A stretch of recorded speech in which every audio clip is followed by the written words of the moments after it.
பாலை பார்த்துட்டும் வெண்ணிலா வந்து ஒரு முடிவு வராங்க. கண்டிப்பாக அன்பு தான் ஏதோ பண்ணியிருக்காரு அப்படின்னு சொல்லிட்டு முடிவுக்கு வர வெண்ணிலா என்ன பண்ணுறாங்க, எனக்கு பால் வேணாடி, எனக்கு தான் பிடிக்காதுன்னு உனக்கு தெரியும்ல, நீ குடிச்சிடுடி ப்ளீஸ்டி அப்படின்றாங்க. ஐயோ, நான் ஆல்ரெடி ஒரு கிளாஸ் பால் குடிச்சிட்டேன், இது உன் வீட்டுக்கார் வந்து போட்டுன்னு வந்து பாலுன்னு சொல்கிற, அப்போ அவர் வந்து கொடுத்த பாலை நீ குடிக்கலனா பெரிய பிரச்சனை ஆகிடும்ல, ஒன்றை தானே குடிக்க சொல்லி கொடுத்தாரு, அதாண்டி நானும் சொல்கிறேன், நான் குடிக்கலனா அவர் தப்பாக நினச்சிப்பார்ல, ஃப்ரெண்டுக்காக நீ தாண்டி குடிக்கணும் ப்ளீஸ்டி அப்படின்னு. நான் இப்படி 2வது பாலையும் குடிக்க முடியும், அதெல்லாம் தெரியாது. அப்புறம் கீழே ஊற்றிட்டு அவர் மனசு கஷ்டப்படும், அப்புறம் பார்த்துக்கோ, ஐயோ வேணாம் வேணாம் அன்பு மனசு கஷ்டப்படும், அதனால் நானே குடிச்சிடறேன் அப்படி சொல்லிட்டு என்ன பண்ணுறாங்க, ரொம்ப கஷ்டப்பட்டு வந்து நம்ம வந்து குடிச்சிடுறாங்க கண்மணி. அதை பார்த்துட்டு வந்து குடிச்சிட்டியா, நான் ஆமாடி குடிச்சிட்டேன், சரிடி ரொம்ப சந்தோஷம் அப்படின்றாங்க. உடனே வந்து அன்பு அங்கே வராரு, கதவை தட்டுறாரு, உடனே கதவை திறக்கிறாங்க வந்து வெண்ணிலா.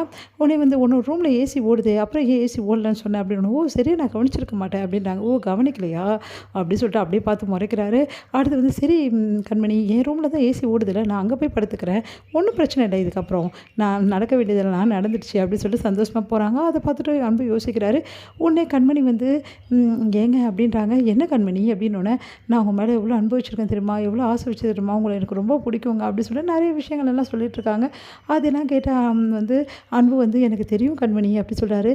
அதே மாதிரி நான் உன் மேலே எவ்வளோ காதல் வச்சுருக்கேன்னு உனக்கு தெரியுமா அப்படின்னு சொல்ல வராரு.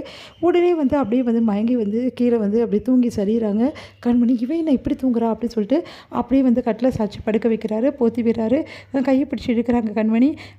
நான் உண்மையிலேயே வந்து ரொம்ப வந்து உங்களை லவ் பண்ணுறேங்க, உங்கள் மேலே உயிரே வச்சுருக்கேன் அப்படி சொல்லிட்டு இருக்காங்க. உடனே கண்மணி கையை பிடிச்சிட்டு, கண்மணி பால் குடிச்சியா அந்த பாலை அப்படி சொல்லிட்டு கேட்குறாரு. ஆமாங்க நான் குடிச்சிட்டேன், நீங்கள் கொடுத்த பாலை எப்படிங்க குடிக்காமல் இருக்க முடியும்னு. அதுதான் அவள் பண்ணிவிட்ட வேலை தான் இது, செம்ம கிரிமினலாக இருக்காள் அவள் அப்படின்னு சொல்லிட்டு யோசிச்சுட்டு கண்மணி வந்து தூங்க வச்சுட்டு வெளியே வராரு. வெளியே வந்தவொடனே வந்து அதிர்ச்சியடையார். பார்த்தா வெண்ணிலா வெளியவே நின்றுட்டுருக்காங்க. வந்துட்டிங்களா அன்பு, எனக்கு தெரியும் கண்மணியை தூங்க வச்சு தானே வந்திருக்கீங்க அப்படின்னோடனே அப்படியே பார்த்து முறைக்கிறாரு. என்ன நீங்கள் எனக்கு கொடுத்த பாலை கண்மணியை குடிக்க வச்சிட்டேன் பார்த்தீங்களா அப்படின்னோடனே, நீ என்னென்ன பண்ணுவேன்னு நினச்சி தான் இருந்தேன், அதே மாதிரி தான் பண்ணியிருக்க, என்னோட வந்து நீ பயங்கரமாக அட்வான்ஸாக யோசிக்கிற, நீ சாதாரண ஆள் நினச்சேன், ஆனால் நீ கிரிமினல் அப்படின்னு. ஏன் அன்பு இப்படிலாம் பேசுகிறீங்க, வேறு என்ன பேசுது, பொண்டாட்டி புருஷனை பிரிக்கிறது உனக்கு அவ்வளோ ஒரு சந்தோஷம், இங்கே பாருங்கள் நீங்கள் பொண்டாட்டி புருஷன் தயவுசெய்து என்கிட்ட சொல்லாதீங்க அப்படின்னா. ஏன் சொல்லக்கூடாது, கண்மணி ஏன் பொண்டாட்டி தானே, அப்போது இந்த பொண்டாட்டி புருஷன் தானே சொல்லணும், என் கண்மணி கூட வாழ விடாமல் என்னென்ன பண்ண முடியும் எல்லாத்தையும் பண்ணுறேன், ஃபஸ்ட்டு நான் குடித்த பாலில் கலந்த தவறான பொருளை இப்போ என் பொண்டாட்டியை வந்து குடிக்க வச்சுருக்க, இது நீங்கள் தானே கலந்தது. ஆமாம் நான் தான் கலந்தேன், ஏன்னா நீ கலந்ததுக்கு பதில் கலந்தேன், ஆனால் நீ இப்படி பண்ணுவேன்னு நினச்சி பார்க்கலையே, இந்த ரூமில் வந்து ஏசி ரிப்பேர் ஆச்சுன்னு போய் சொல்லி வேணும்னு இங்கே வந்து படுக்கிற, உனக்கு அசிங்கமாலே இப்படிலாம் பண்ணுறதுக்கு உனக்கு கேவலமாக இல்லைன்றது. எனக்கு ஒன்றும் கேவலமாக இல்லை, என்னை பொறுத்த வரைக்கும் நீங்கள் என்ன தான் விரும்பணும், என் கூட தான் இருக்கணும், நான் கண்மணி கூட வாழ்க்கை ஆரம்பிச்சிங்கன்னா அப்புறம் நான் இதுக்கு.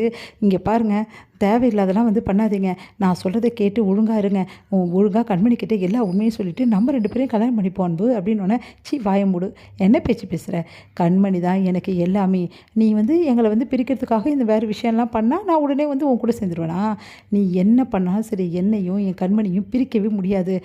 இப்போ பிரிச்சுட்டேனே பார்த்தீங்கல்ல, இப்போ பிரிச்சுட்டான்னா நீ என்ன நினச்சிட்ருக்க இந்த விஷயத்துக்கெல்லாம், எப்படியாவது வந்து நம்ம இந்த மாதிரிலாம் பண்ணால் நாங்கள் 2 பேரும் ஒன்று சேர மாட்டோம்னு நினச்சிட்ருக்கேன். இவ்வளோ நாளாக நான் கண்மணிக்கிட்ட லவ்வை சொல்லி தான் ஒன்று சேரணும்னு நினச்சேன், ஆனால் இப்போ தான் முதல் முறையாக யோசிக்கிறேன், ஒன்று சேர்ந்துட்டு லவ்வை சொன்னான்னா, லவ்வை சொல்லிட்டு ஒன்று சேர்ந்தான்னா எல்லாம் ஒன்று தானே அப்படின்னு ஒன்று அதிர்ச்சி அடைகிறாங்க அன்பு. அது வந்து இப்போ என்ன, கண்மணி தூங்குறா, நான் முடிச்சு தானே இருக்கேன், எங்களுக்குள்ள ரொமான்ஸ் நடக்காதாண்ணா அப்படின்னு சொல்லிட்டு கதவை சட்டுன்னு சாத்துறாரு. அதிர்ச்சி அடைகிறாங்க வெண்ணிலா, என்னடா இது அப்படின்னு.